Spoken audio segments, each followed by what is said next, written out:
इन्होंने भारतीय सेना के रेजिमेंटों के युद्ध उद्घोष को कैसी हिकारत भरी भाषा में कहा। आप कह रहे हैं कि कोई कहेगा बजरंग बली की जय, अरे बिल्कुल बोला जाता है। गढ़वाल रेजिमेंट का युद्ध उद्घोष है भद्र विशाल की जय। सुधांशु त्रिवेदी और अर्नब गोस्वामी ने वारिस पठान को जिस तरह से आईना दिखाया है, देखते बनता है। और वहीं हमारी पूर्व की सरकारें जैसे कांग्रेस ने कैसे पाकिस्तान और टेररिस्ट के लिए सॉफ्ट कॉर्नर रखा, इस बात पर सुधांशु जी ने कांग्रेस को करारा जवाब दिया है। क्योंकि आज अरे रुक जाओ, डर गए क्या? काफी है। अरे इतने दिनों के बाद टीवी पर आए हो, ऐसे हिल रहे हो पत्ते की तरह, ऐसे हिल रहे हो, ऐसे हिल रहे हो, ऐसे हिल रहे हो। हिल गए क्या? मेरे ओपनिंग स्टेटमेंट से हिल गए? हिल गए?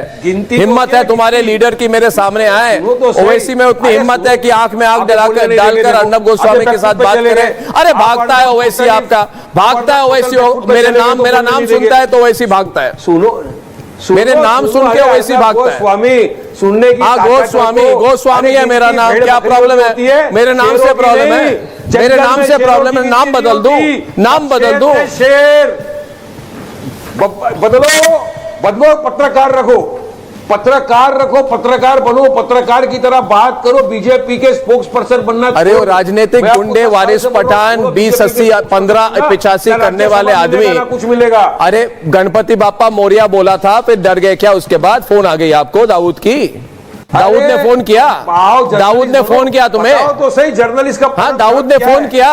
अरे कब तक बीजेपी की? अरे बाइकला से जीत नहीं पाते हो वारिस पठान, मेरे प्रोग्राम में आके बात करते हो। सुधांशु त्रिवेदी के लिए हॉस्पिटल जो बनाओ, एक मुसलमानों के लिए स्कूल बनाओ इसी जमीनों में, एक मुसलमानों के लिए यूनिवर्सिटी बनी, एक मुसलमानों के लिए कोई यतीम खाना बनाओ, अनाथालय बनाओ, एक मुसलमानों के लिए कोई वृद्धाश्रम बनाओ, एक मुसलमान बेवाओं के लिए कुछ बनाओ, एक मुसलमान तलाकशुदा महिलाओं के लिए बनाओ, एक कोई बताओ दिव्यांगजनों के लिए।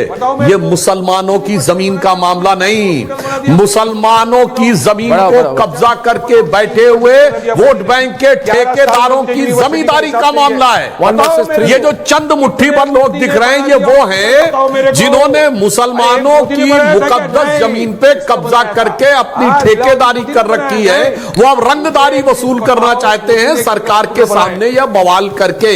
वरना मैं चुनौती देके कहता हूं वारिस पठान, एक बता के तो दिखाओ कि इन जमीनों पे तुमने क्या क्या बनवाया है मुसलमानों के लिए। हाँ, ठेकेदारों ने अपने लिए फार्म हाउस बनवाए हैं, ठेकेदारों ने अपने लिए शॉपिंग मॉल बनवाए हैं, ठेकेदारों ने अपने लिए कमर्शियल प्रॉपर्टीज बनाई हैं, ठेकेदारों ने अपने लिए प्लॉट कटवाए हैं, ठेकेदारों ने अपने लिए 5 स्टार होटल बनवाए हैं। अतीक अहमद जैसे माफियाओं ने प्रॉपर्टी पे कमर्शियल प्रॉपर्टी बनाई है। मुसलमान के लिए क्या किया है बताओ भाई? आज आकर इतना जोर जोर से बोल रहे हैं, मैं चैलेंज करके सब बता दो मुसलमानों के लिए क्या किया है। आपको इसमें हिकारत नजर आती है साहब, शर्म आनी चाहिए आपको। भारत की सेना के रेजिमेंट के वो जवान जिन्होंने अपने बलिदान जिस युद्ध उद्घोष पे करते हैं, उसको आप किस ढंग से बोल रहे हैं? और आपने कहा यह आपकी फितरत है, आप सरकार में रहे तो भी। 26/11 का हमला हुआ, उस समय एयरफोर्स के चीफ फाली होमी मेजर साहब ने 2016 में अपने मेमोर में लिखा कि भारत की सेना एयरफोर्स उस समय स्ट्राइक करने को तैयार थी, मगर मनमोहन सिंह सरकार ने उस समय परमिशन नहीं दी। उस समय आईबी के चीफ ने भी यह बात बाद में लिखी कि उन्होंने पूरा इनपुट दिया था रिएक्शन करने का, मनमोहन सिंह सरकार ने एक्शन नहीं लिया। अब दूसरी बात, सब प्रमाण बोल रहा हूं, आप लोग नहीं कि आपने लच्छेदार बातें के ऊपर चले गए।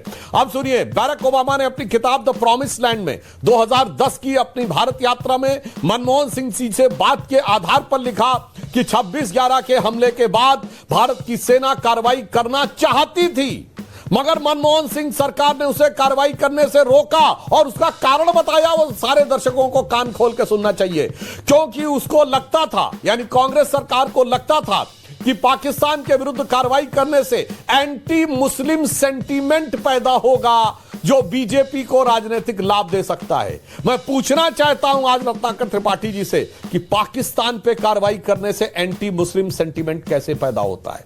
इसका मतलब कांग्रेस ये मानती है कि पाकिस्तान को मुसलमानों के साथ जोड़ती है।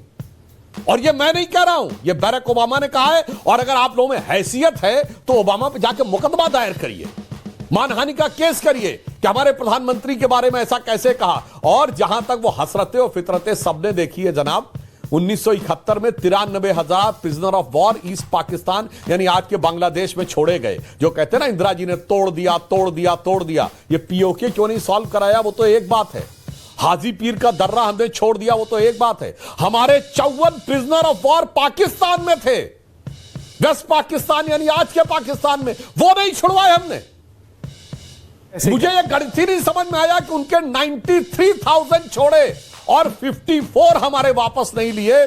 इसीलिए मैं आपसे कहता हूं, आपने बिल्कुल सही कहा, अटल बिहारी वाजपेयी जी से लेके प्रधानमंत्री नरेंद्र मोदी जी तक सबने उस मौके पे, और 26/11 के हमले के बाद फिर मैं दर्शकों से कहता हूं, क्या इन्होंने शर्मनाक काम किया। सिर्फ 9 महीने बाद जुलाई 2009 में शर्म अल शेख में पाकिस्तान से ज्वाइंट डिक्लेरेशन साइन किया। उस ज्वाइंट डिक्लेरेशन में बलूचिस्तान को हिस्सा माना, यानी ये मान लिया कि बलूचिस्तान में हमारा इन्वॉल्वमेंट है। और उसके बाद उसमें क्या लाइन लिखी गई कि शांति वार्ता आतंकवाद के हमलों से प्रभावित नहीं होगी।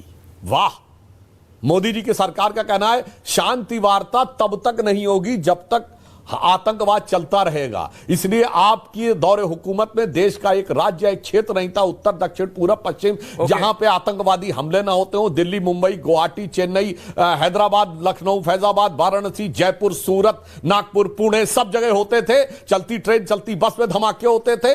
अब वो दौर चला गया है। इसीलिए मैं कहना चाहता हूं, आप सेना का मनोबल वहां रहते हुए भी गिराते थे।